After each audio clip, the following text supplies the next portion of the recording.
If you were asked to point to France on a map today, you would probably place your finger over that familiar hexagon-shaped land in Western Europe, bounded by the Atlantic Ocean, the English Channel, and the Mediterranean Sea, and bordered by Belgium, Luxembourg, Germany, Switzerland, Italy, Spain, and tiny Andorra. This is the heart of France. You might also notice the island of Corsica, resting in the Mediterranean as part of French territory. But this is only the beginning of France's story. For centuries, the nation's reach stretched far beyond the continent, to tropical islands in the Pacific, to the storm-lashed coasts of Canada, and to the jungles of Africa. France was not simply a European kingdom. For hundreds of years, it was also a global empire. At its height, the French Empire spanned across the Americas, Africa, Asia, and the Pacific. It became the second largest empire on Earth, at times rivaled only by Britain. Yet, like all empires, it was a story of dazzling ambition, triumphs, failures, wars, and decline. What began as small expeditions of explorers and traders eventually grew into a massive global enterprise. But centuries of rivalry with Britain, internal turmoil, and colonial resistance slowly chipped away at its power, until only fragments of overseas France remained. The roots of this vast history stretch back to the 16th century, when France was already one of the most powerful kingdoms in Europe. By the dawn of the 1500s, France boasted a large population, fertile lands, and one of the most formidable armies on the continent. Its kings and nobles looked at the discoveries of Spain and Portugal in the New World with both envy and ambition. Riches seemed to flow across the Atlantic into Iberian ports, and France wanted its share of this new wealth. The crown turned to explorers to carve out a foothold in the Americas. The first major French expedition was led in 1524 by Giovanni da Verrazzano, an Italian navigator sailing under the French flag. He crossed the Atlantic and mapped much of the North American coastline, from the Carolinas to Newfoundland. His voyage gave France its first glimpse of what could be claimed across the ocean. Yet Verrazzano's journey brought little practical result. No colony was established, and France returned home empty-handed. A decade later, in 1534, Jacques Cartier embarked on another expedition. He sailed into the Gulf of St. Lawrence, navigating the Great River and claiming the territory for France. He named it New France, raising a cross to mark the moment. For the first time, France had staked a symbolic claim to a slice of the New World. Cartier returned on later voyages, even building a small fort in 1541. But within 2 years, the outpost had to be abandoned, doomed by harsh winters, scurvy, and conflict with local peoples. These early failures defined much of France's 16th century colonial efforts. The French crown sent ships to Brazil, where in 1555, Nicolas Durand de Villagignon founded a settlement near present-day Rio de Janeiro. Known as France Antarctic, it briefly became a haven for French Protestants, the Huguenots, seeking to escape persecution at home. For over a decade, they clung to this fragile foothold. But in 1567, Portuguese forces swept in, destroyed the colony, and reclaimed the land. Undeterred, Admiral Gaspard de Coligny, a leader of the Huguenots, championed new expeditions. He hoped to create safe havens for his fellow Protestants in the New World. In 1562, Jean Ribault led settlers to the southeastern coast of North America, building Charlefort in modern-day South Carolina. But food shortages and hostile conditions quickly forced its abandonment. A second attempt, Fort Caroline, near present-day Jacksonville, Florida, was founded by René de Laudonnière in 1564. Yet the Spanish, who regarded Florida as their own domain, crushed the French presence in 1565. Fort Caroline was obliterated, its settlers massacred. After these repeated disasters, enthusiasm for colonial ventures collapsed in France. The kingdom was racked by the wars of religion between Catholics and Protestants, a bloody series of conflicts that dominated domestic politics from the 1660s onward. With internal strife tearing the country apart, overseas adventures seemed like a costly distraction. For the rest of the 16th century, France turned inward, leaving Spain and Portugal to dominate the New World. But this would not last forever. With the dawn of the 17th century, France emerged from its internal conflict more stable and ready to expand once again. The wealth of New France, its fish, its furs, its promise of fertile lands, beckoned across the Atlantic. France had stumbled in the first race for empire, but now it was ready to try again, this time with far greater determination. The 17th century marked the true beginning of France's colonial adventure. Though the failures of the previous century had left scars, the promise of riches abroad was too great to ignore. The fisheries off Newfoundland and the Gulf of St. Lawrence were already drawing French ships across the Atlantic. But more valuable still were the beaver pelts of the interior. In Europe, beaver fur was in high demand for making felt hats, a fashion that stretched across aristocratic courts and bustling cities. France realized that New France could be built not on gold or silver, but on the trade of furs. In 1608, Samuel de Champlain, now remembered as the father of New France, founded the city of Quebec. It became the anchor of French presence in North America. From here, Champlain built alliances with local indigenous peoples, particularly the Huron, Algonquin, and Montagnais tribes. These partnerships were essential. The French lacked numbers to settle vast lands, so they relied on native allies for survival, trade, and defense. In return, French traders supplied European goods, such as metal tools, firearms, and textiles, that reshaped native economies and warfare. Explorers pushed deeper inland. By the 1630s, French traders had established posts along the St. Lawrence River at Trois-Rivières and Montreal. The fur trade expanded westward into the Great Lakes region, with voyageurs and coureurs de bois, independent fur traders venturing into the wilderness.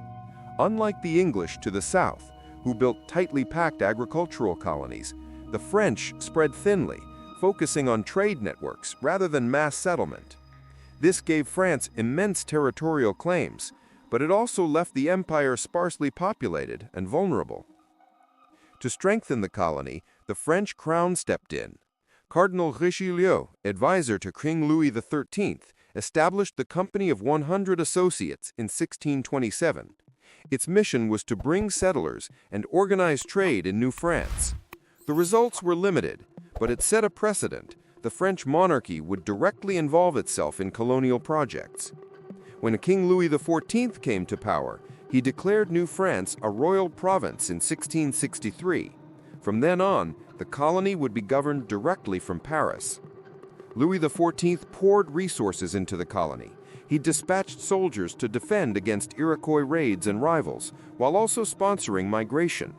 One of the most famous efforts was the program of the King's Daughters, hundreds of young women sent from France to marry settlers and raise families. Between 1663 and 1672, about 800 women crossed the Atlantic under this initiative. The colony's population nearly doubled within a decade. Though small compared to English America, New France began to grow steadily. Meanwhile, explorers continued their daring expeditions. In 1673, Louis Joliet and Father Jacques Marquette journeyed down the Mississippi River, reaching as far as Arkansas before turning back. 9 years later, René Robert Cavalier de la Salle completed the journey, traveling to the river's mouth and claiming the entire Mississippi Basin for France. He named it Louisiana in honor of King Louis XIV. From the Great Lakes to the Gulf of Mexico, France's claim stretched over an immense swath of North America. But French ambition was not confined to the New World. Across the Atlantic, the Caribbean islands offered immense wealth in sugar cultivation. In 1625, French colonists settled on St. Kitts alongside the English. Within a few decades, France had secured a string of islands: Guadeloupe, Martinique, Grenada, St. Lucia, and part of Hispaniola. Sugar plantations worked by enslaved Africans became the backbone of these colonies. Wealth poured in, but it came at the terrible human cost of the transatlantic slave trade. France also probed South America. In 1643, settlers established Cayenne in modern French Guiana. Though challenged by Portuguese and Dutch rivals, the colony endured, becoming one of the few lasting French presences on the continent. On the far side of the world, French traders sailed into the Indian Ocean, establishing bases on Madagascar and the Mascarene Islands. By the 1670s, they had planted posts in India as well, at Pondicherry and Chandanagar. Though overshadowed by the Dutch and English, these small footholds hinted at France's global ambitions.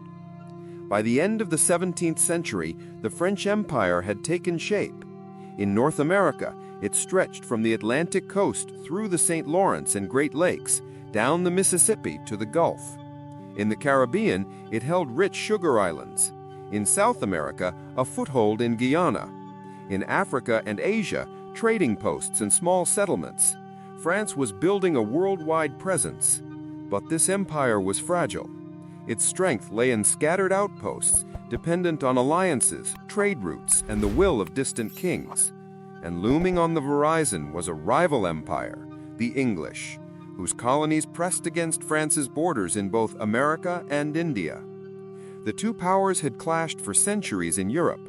Now they would begin to fight for supremacy across the globe. As the 18th century dawned, the French Empire stood proudly, with territories in North America, the Caribbean, Africa, India, and beyond. But its ambitions collided directly with those of Britain, a rival that had grown steadily stronger at sea and in its own colonies. The struggle between these two great powers would dominate the century, shaping not only their futures, but the entire map of the world. The first great clash came with the War of the Spanish Succession in 1701. Although centered in Europe, the conflict spilled into the Americas. By the war's end, in 1713, France was forced to cede important territories. Newfoundland, Acadia, part of modern-day Nova Scotia, and the Hudson Bay region went to Britain. France's foothold in the north was weakened, though it retained its heartland along the St. Lawrence River and the Mississippi Valley. Still, the loss of valuable fishing grounds and fur regions stung deeply. Over the next decades, France and Britain continued to spar, both in Europe and in their colonies. The War of the Austrian Succession in the 1740s saw fighting in North America, known there as King George's War, as well as in India, where French and British trading companies battled for influence. The Treaty of Aix-la-Chapelle in 1748 returned most captured territories, leaving the balance of power unchanged. But tensions simmered. The stage was set for a decisive showdown. That showdown came in the 7 Years' War, beginning in 1756. In North America, it is remembered as the French and Indian War, a struggle that pitted French forces and their native allies against British colonists and soldiers. The spark came in 1754, when a young British officer named George Washington clashed with French troops in the Ohio Valley. What began as a frontier skirmish escalated into a global conflict that engulfed Europe, Asia, Africa, and the Americas. At first, France held its own. French regulars and Canadian militia, supported by powerful indigenous alliances, scored victories against the British in the wilderness of North America. But Britain's naval supremacy turned the tide. With its fleets, Britain cut off French supply lines, isolated its colonies, and launched major offensives. One by one, French strongholds fell. Louisbourg in 1758, Quebec in 1759 after the Battle of the Plains of Abraham, and Montreal in 1760. The great colony of New France collapsed. The war raged elsewhere too. In the Caribbean, Britain seized valuable French sugar islands, though some were later returned in peace negotiations. In India, British forces, under the East India Company, defeated French armies, reducing France's influence on the subcontinent to a few coastal outposts. Across the globe, Britain gained the upper hand. By the Treaty of Paris in 1763, France's first colonial empire was shattered. Almost all of New France was ceded to Britain, except for the small islands of Saint Pierre and Miquelon off Newfoundland. Louisiana, west of the Mississippi, was handed to Spain. In India, France retained only a few trading posts, stripped of military power. The French Empire in North America, once vast, had vanished. Yet France did not disappear from the colonial world entirely. It still held Saint-Domingue, Guadeloupe, and Martinique in the Caribbean, colonies that were incredibly profitable due to sugar production. French Guiana survived in South America, and outposts in Africa and the Indian Ocean remained. But the dream of a continental empire in North America was gone, replaced by a handful of islands and scattered possessions. For France, the loss was humiliating. It had invested over a century of effort into New France, only to see it swept away in less than a decade. But history rarely leaves power resting for long. Within a generation, France would attempt to rebuild its influence, aided by another great upheaval, the American Revolution. The loss of New France in 1763 was a crushing blow, but France did not stay on the sidelines for long. Across the Atlantic, tensions were rising between Britain and its American colonies. When war broke out in 1775, France saw an opportunity for revenge. In 1778, France officially entered the American Revolutionary War, allying with the rebellious colonies. French fleets and armies crossed the ocean, helping to tip the balance against Britain. The French played a decisive role in the victory at Yorktown in 1781, which secured American independence. Yet France's triumph came at a steep cost. The war plunged the nation deeper into debt, straining an economy already under pressure. Within a few years, financial crisis fueled political upheaval. In 1789, the French Revolution erupted, sweeping away the old monarchy and promising liberty, equality, and fraternity. The revolution's ideals, however, collided with the realities of empire. In the Caribbean, France's richest colony, Saint-Domingue, became the flashpoint. Enslaved Africans, inspired by revolutionary principles and desperate for freedom, launched a massive uprising in 1791. After years of brutal conflict, the rebels, led by Toussaint Louverture and later Jean-Jacques Dessalines, defeated French, Spanish, and British forces alike. In 1804, Saint-Domingue declared independence as Haiti, becoming the first free black republic in the world. The loss of Saint-Domingue was catastrophic for France. Once the jewel of its empire, it had produced more wealth than all of North America. Now it was gone, taking with it France's hopes of rebuilding a vast colonial system in the Americas. Meanwhile, Europe was consumed by the rise of Napoleon Bonaparte. Seizing power in 1799, Napoleon sought to expand French dominance across the continent. For a time he succeeded, conquering much of Europe. Yet his colonial ambitions faltered. Without Haiti, his plans for a North American empire collapsed.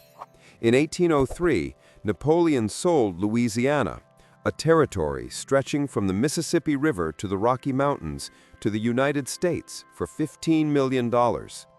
This Louisiana purchase doubled the size of the young republic and marked the permanent end of French continental ambitions in North America. Still, France clung to parts of its empire.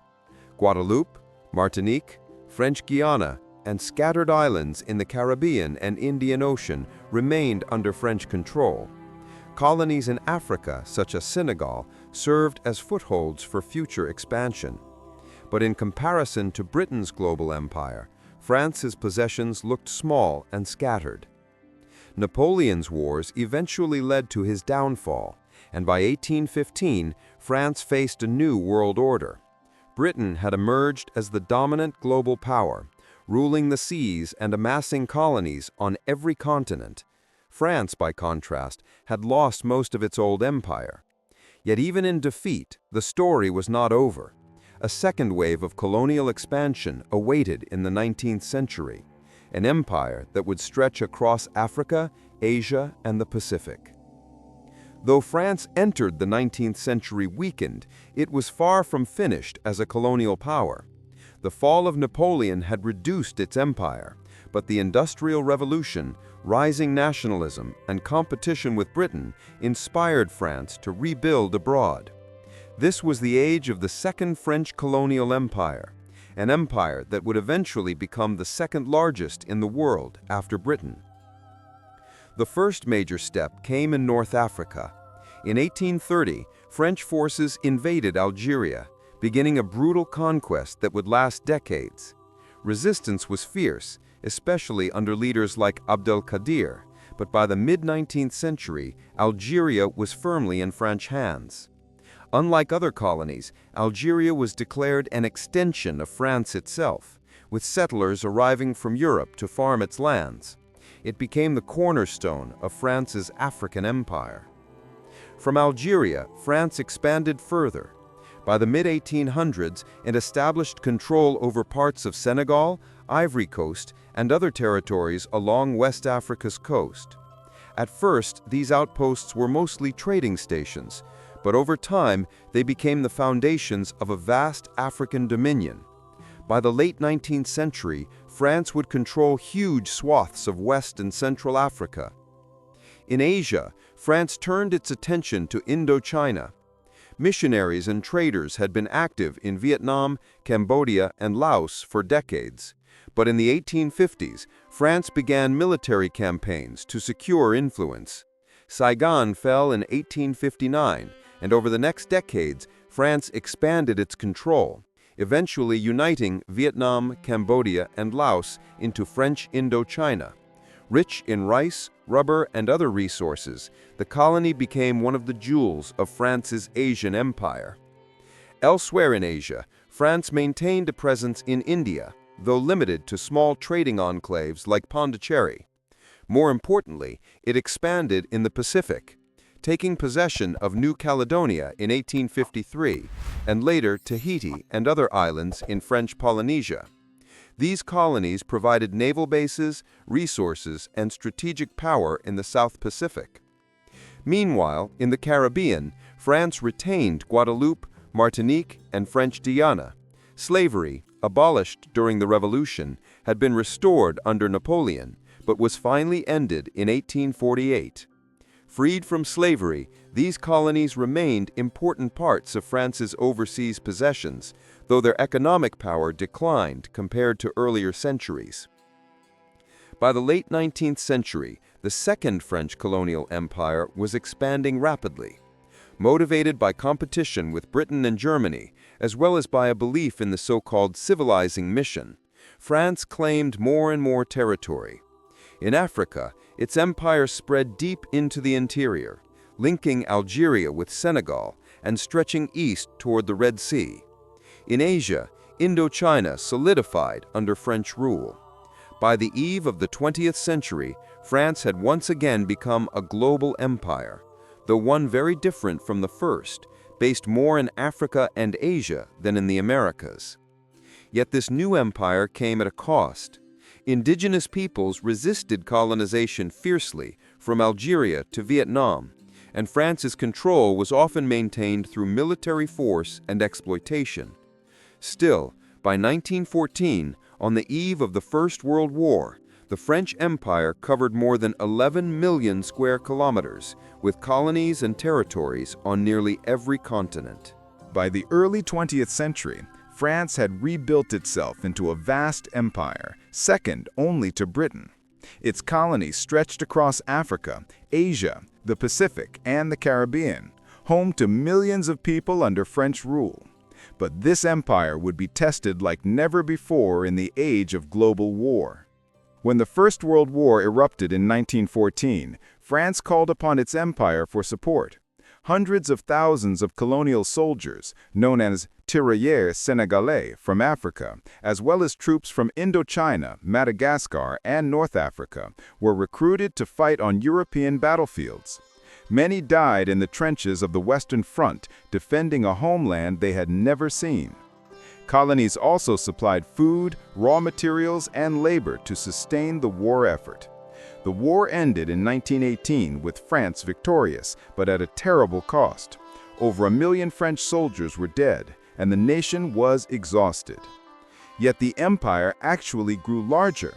Under the Treaty of Versailles, France gained new mandates, Syria and Lebanon in the Middle East, carved out of the defeated Ottoman Empire, and territories in Africa taken from Germany, such as Togo and Cameroon. The interwar years saw both expansion and unrest. France invested in its colonies, building railways, schools, and plantations, but these changes often served French settlers and businesses more than local populations. Discontent grew, with calls for independence beginning to spread in places like Vietnam and North Africa. Then came the Second World War. In 1940, France itself fell to Nazi Germany, and the empire split in two. Some colonies supported the collaborationist Vichy regime, while others joined Free France under Charles de Gaulle. Africa became a key battleground. The Allies and Free French fought to secure control of North Africa in 1942, leading to the famous campaigns in Morocco, Algeria, and Tunisia. Colonial troops once again played a decisive role, fighting in Europe, Africa, and Asia. By 1945, France was liberated and once again on the side of the victors. But the empire was weakened. The war had shaken colonial rule, and nationalist movements surged everywhere.